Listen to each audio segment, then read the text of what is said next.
Yo, what is going on, guys? It's Kobe here today with the first of a couple videos where I'm going to be trying to explain the fastest way to acquire the diamond camos with every class of weapon, and I'm going to be doing this in order of popularity, and being that SMGs run the show in this game, I'll be starting off with those, and I'm just going to try to give you some pointers and some tips to obviously get the diamond camos as fast as possible, but to also help you avoid doing things that will also slow the process down. Now, like I said, I'm going to be starting off with the SMGs, and these are definitely going to be the easiest. I'm pretty sure a lot of you guys have these already, and if you don't, it's probably because you weren't really going for them.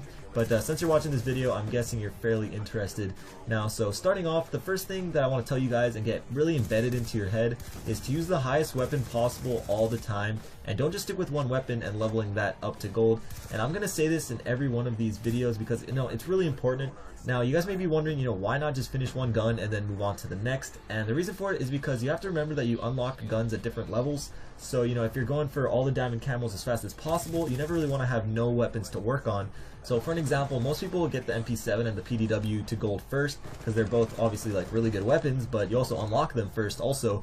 However, once you prestige, you're left with no weapons to work on and will be forced to use a permanent unlock, which is fine, but if you're just constantly working on the highest leveled weapons you have, you'll never have to worry about that. The second tip that I have for you is for the people that actually level up and prestige their weapons. I know a lot of people really don't care about it. You do get more XP for doing the challenges again, as well as like the ability to add your clan tag and the emblem onto your weapon. But still, I totally understand, the guys that see it as a waste of time.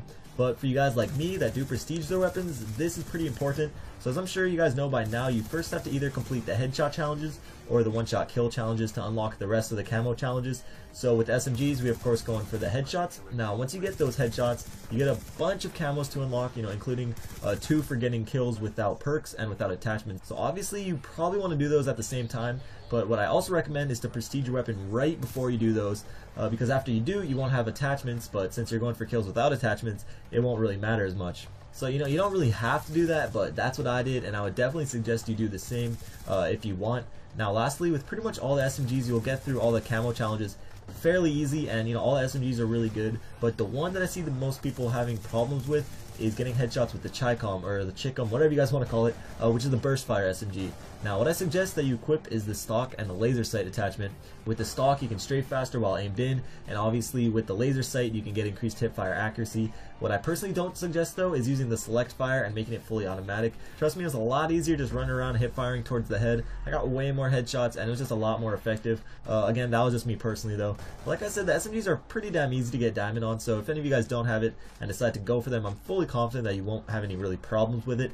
One last thing though I want to add, just in case you guys aren't aware, the Peacekeeper is separate, so you don't have to get that in gold to get the standard weapons in diamond.